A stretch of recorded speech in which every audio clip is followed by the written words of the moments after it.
واجب الاحترام بزرگوں، بھائیوں اور دوستوں، اسلامی سال کا آخری مہینہ بھی فضیلت والا اور قربانی والا ہے، اور پہلا مہینہ بھی قربانی والا، عظمت والا ہے۔ جو آخری مہینہ ہے ذو الحج کا مہینہ کہلاتا ہے، جو ابھی گزر رہا ہے اس کا پہلا عشرہ ہے۔ اس کے اندر جناب ابراہیم علیہ السلام کی قربانیاں موجود ہیں۔ اللہ کریم نے اسلام سے پہلے بھی اس مہینے کو عظمت والا اور فضیلت والا بنایا۔ چنانچہ قرآن کریم کے اندر اللہ ارشاد فرماتا ہے ان عدت الشہور عند اللہ 12 شہرا فی کتاب اللہ یوم خلق السماوات والارض، کہ جب سے اللہ تعالیٰ نے زمین و آسمان کو بنایا اللہ کے ہاں مہینوں کی تعداد 12 ہیں۔ فرمایا منہا اربعۃ حرم، ان کے اندر 4 مہینے عظمت والے ہیں، فضیلت والے ہیں۔ 4 مہینے ان کے اندر 3 تو یہی لگاتار حج کے مہینے ہیں، شوال ہے، ذی قعدہ ہے، ذی الحج ہے، اور اگلا چوتھا مہینہ رجب کا ہے۔ تو یہ 4 مہینے کیا ہیں؟ عظیم عظمت والے اور فضیلت والے ہیں۔ اس مہینے کے اندر نبی کریم صلی اللہ علیہ وسلم کے فرمان کے مطابق عبادت کی بڑی عظمت ہے۔ اب یہ کیوں فضیلت والا ہے؟ اس کی فضیلت کی ایک وجہ یہ ہے، اللہ تعالیٰ نے قرآن کریم کے اندر قسم اٹھائی ہے، اور اللہ کریم کسی معمولی چیز کی قسم نہیں اٹھاتے۔ اللہ جس کی قسم اٹھا لے وہ فضیلت والا اور عظمت والا ہوتا ہے۔ ارشاد فرمایا والفجر ولیال عشر، اللہ نے قسم اٹھائی ہے 10ویں ذی الحج کی صبح کی، فجر کی۔ فرمایا 10ویں ذی الحج کی فجر کی قسم ہے، ولیال عشر، اسی طرح 10 راتوں کی قسم ہے۔ کون سی؟ یہ جو پہلے عشرے کی راتیں ہیں۔ اب دیکھیں نقل اللہ کریم وہ فجر حالانکہ بے جان چیز ہے، لیکن اللہ نے قسم اٹھائی کہ 10 ذی الحج کی جو صبح ہے اس کی قسم ہے، یہ جو اپنا 10 راتیں ہیں ان کی قسم ہے، والشفع والوتر، اسی طرح جفت کی قسم ہے، طاق کی قسم ہے۔ مفسرین فرماتے ہیں جفت سے مراد 10ویں ذی الحج کا دن ہے، اور طاق سے مراد 9ویں ذی الحج کا دن ہے۔ تو یہ فضیلت والے دن ہے۔ کیوں فضیلت ہے؟ ایک تو پہلی وجہ میں نے بتا دی کہ اللہ نے قسمیں اٹھائی ہیں، دوسری وجہ یہ آپ صلی اللہ علیہ وسلم نے ارشاد فرمایا کہ اس مہینے کے جو پہلے 10 دن ہیں ان کی عبادت اللہ کے ہاں بڑی محبوب ہے، حتیٰ کہ صحابہ نے پوچھا یا رسول اللہ کتنی فضیلت والے؟ ہر عمل سے افضل حضور نے بتا دیا۔ فرمایا کوئی پورے سال کا عمل، نیک عمل کیا گیا اللہ کو پورے سال کے اندر اتنا محبوب نہیں جتنا ان دنوں کی عبادت محبوب ہے۔ صحابہ نے عرض کیا یا رسول اللہ کیا جہاد سے بھی ان دنوں کی عبادت افضل ہے؟ وَلَلْ جِہَادُ یا رسول اللہ، جہاد سے بھی افضل ہے؟ نبی کریم صلی اللہ علیہ وسلم نے ارشاد فرمایا ہاں جہاد سے بھی افضل ہے، مگر وہ مجاہد جو اللہ کے راستے میں نکلا، اپنا مال بھی لے کے چلا گیا اور اپنی جان بھی لے کے چلا گیا، اب جان بھی اللہ کے راستے میں قربان کر دی، مال بھی اللہ کے راستے میں قربان کر دیا، اور کچھ بھی چیز واپس نہیں لے کے آیا، اس کا یہ عمل ان دنوں کی عبادت سے افضل ہے۔ اب دیکھیں جہاد مجاہد کا کیا مقام ہے اللہ کے ہاں۔ ارشاد فرمایا کہ وہ تو مرتا ہی نہیں ہے، وہ تو شہید ہو کے بھی زندہ ہے۔ تو ان دنوں کی عبادت کا کیا ہے؟ اللہ کے ہاں اتنا مرتبہ ہے، اتنا مقام ہے، اس لیے ان دنوں کو قیمتی بنایا جائے۔ حدیث پاک کے اندر آپ صلی اللہ علیہ وسلم نے ارشاد فرمایا کہ ان دنوں کے اندر ایک دن کا روزہ سال کے روزوں کی برابر ہے، اور ایک رات کا قیام لیلۃ القدر کے قیام کے برابر ہے۔ اب رمضان کے آخری عشرے کے اندر ہم کتنی جستجو ہوتی ہے، کتنی طلب ہوتی ہے کہ تاک رات مل جائے، لیکن یہاں پہ اللہ کے محبوب نے فرما دیا ہر رات کی عبادت جو تم کرو گے وہ لیلۃ القدر کی عبادت کے برابر اللہ تعالیٰ فرمائے گا، اس کا اجر ثواب۔ اس لیے ان راتوں کو قیمتی بنایا جائے، ان دنوں کو قیمتی بنایا جائے، چلتے پھرتے تسبیح پڑھنی چاہیے۔ صحابی نے پوچھا یا رسول اللہ خاص عمل ان دنوں کا کیا ہے؟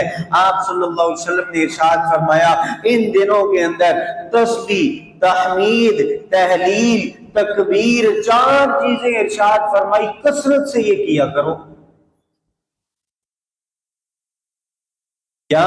سبحان اللہ، الحمدللہ، اللہ اکبر، لا الہ الا اللہ، یہ 4 تسبیحات ارشاد فرمایا کثرت سے پڑھا کرو۔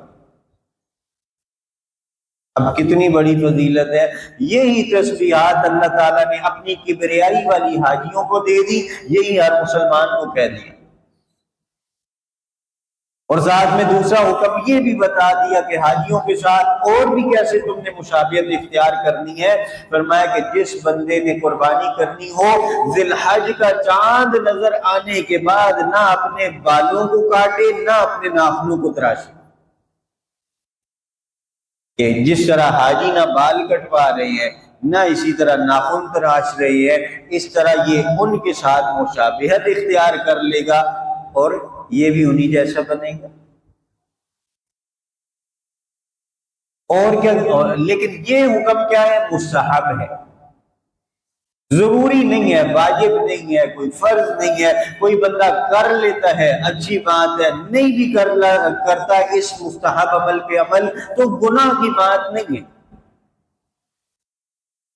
کوئی بندہ ایسا ہے کہ جس کی جسم کے بالوں کی صفائی کیے ہوئے، ناخنوں کی صفائی کیے ہوئے 40 دن سے زیادہ گزرے ہیں، تو اس آدمی کے لیے ضروری یہ ہے کہ گناہگار ہونے سے خود کو بچائے اور اپنے ناخنوں کی، اپنے جسم کی، بالوں کی صفائی پہلے کرے۔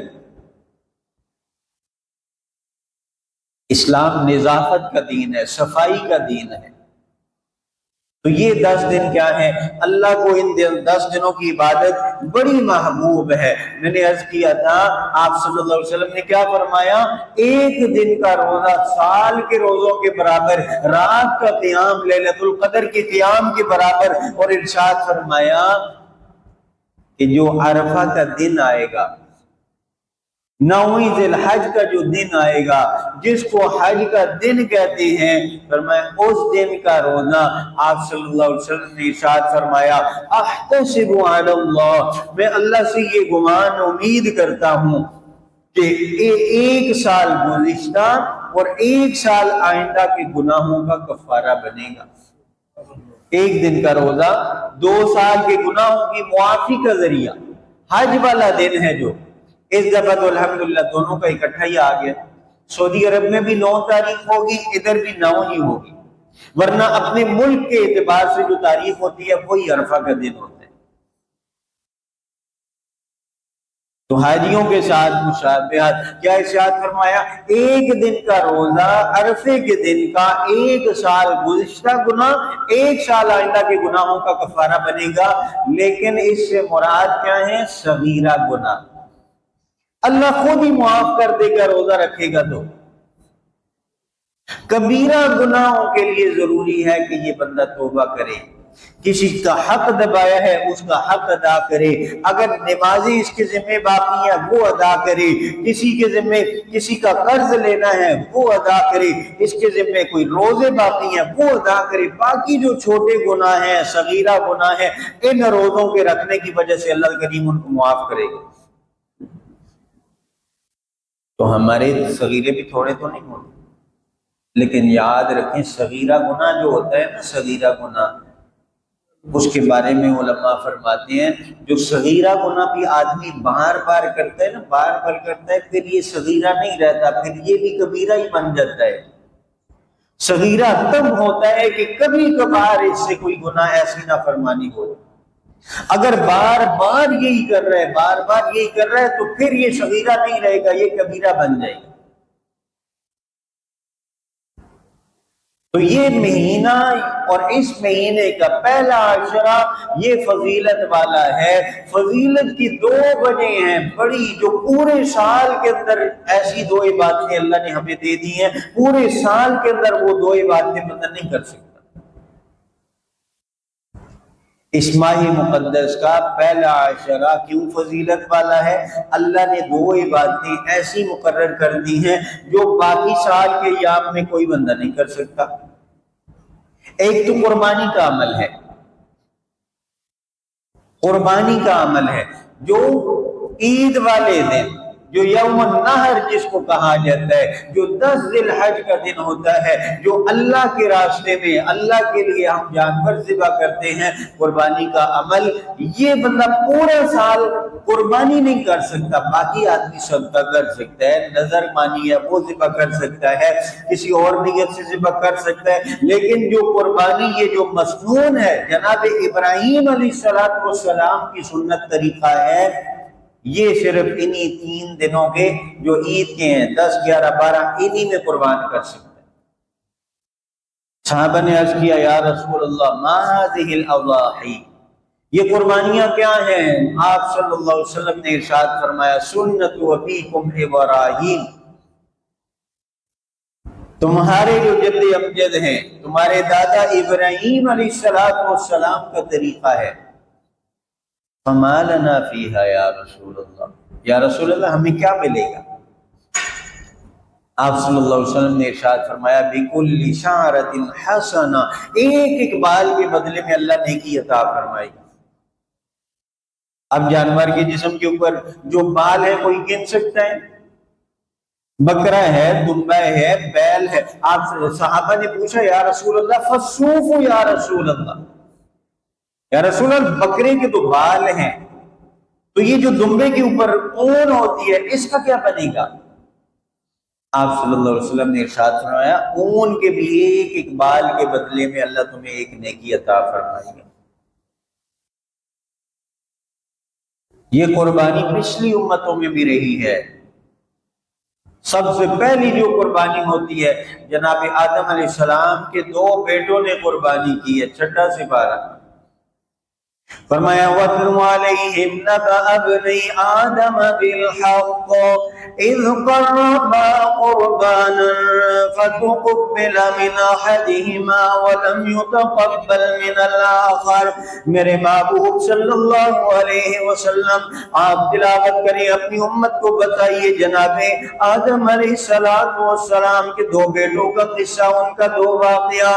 اِذْ قَرَّبَا قُرْبَانًا، جب ان دونوں نے قربانی پیش کی، فَتُقُبِّلَ مِنْ أَحَدِهِمَا، ایک کی قربانی کو اللہ نے قبول کر لیا، وَلَمْ يُتَقَبَّلْ مِنَ الْآخَرِ، دوسرے کی نہیں قربانی نہیں مقبول ہوئی۔